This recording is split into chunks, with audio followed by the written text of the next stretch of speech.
মানুষকে আবেগ দেখা কি না? মানুষ আপনার চোখের পানির মর্ম বুঝবে? মানুষ কি মানুষের চোখের পানির মর্ম বুঝে?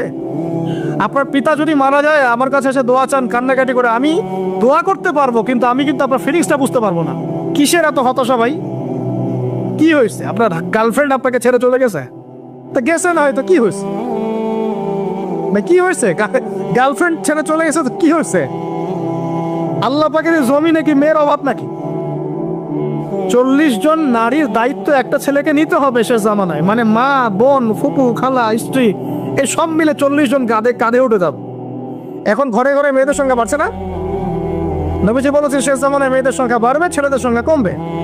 কমছে কিনা ছেলেদের সংখ্যা? এখন হয়তো এভারেজ 100, 104, পরে দেখবেন আরো বেড়ে গেছে।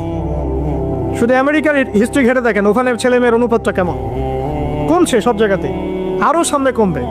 তো একজন গার্লফ্রেন্ড আপনাকে ছেলে চলে গেছে, ব্যাস জীবনটা উৎসর্গ করে দিতে হবে তার জন্য? এখন কি ফেন্সিডিল, গাঁজা, ইয়াবা এগুলো সেবন করতে হবে? আপনাকে কে সৃষ্টি করেছেন ভাই? কি উদ্দেশ্যে? প্রথমে কি একটা বলেছে, কি উদ্দেশ্যে? আমাকে আল্লাহ পাঠিয়েছেন দুনিয়াতে নামাজ পড়তে, রোজা রাখতে, দিনের প্রচার করতে, দিনের জ্ঞান অর্জন করতে, এই তো। তা আমি একজন মেয়ের জন্য জীবন নষ্ট করে দিব কেন? আমি তাহলে আল্লাহর কাছে কি মুখ দেখাবো, আর নবীর কাছে কি মুখ দেখাবো? ওখানে গিয়ে বলবো আল্লাহ আমি আমার অমুক প্রেমিকার জন্য আশেক হয়ে একদম জীবন দিয়ে দিয়েছি, আত্মহত্যা করেছি? গেছে ভাই, যাইতে দেন। যে ব্যক্তি আপনার অবস্থানকে মূল্যায়ন করে নাই, সে আপনার যোগ্য ছিল না।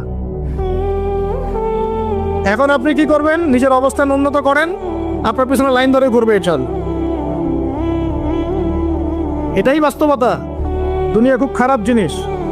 মানুষ মানুষের অবস্থানকে মূল্যায়ন করে, মানুষ মানুষের অবস্থানকে মূল্যায়ন করে, কিন্তু আল্লাহ রাব্বুল আলামিন আপনাকে সর্বাবস্থায় ভালোবাসেন। আলহামদুলিল্লাহ। হতাশা মাদক দিয়ে দূর হয় না। হতাশা দূর হবে, বলে দিব, 3টা জিনিস, মাত্র 3টা। কয়টা ভাই? 1, 5 ওয়াক্ত নামাজ। এক কি?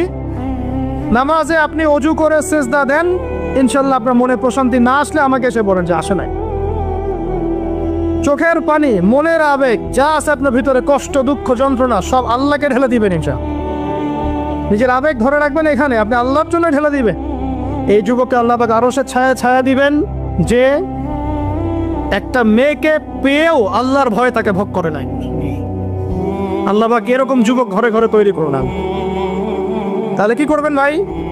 হালাল উপার্জনের ব্যবস্থা করবেন, ব্যাস সরাসরি বিয়ে করে ফেলবেন।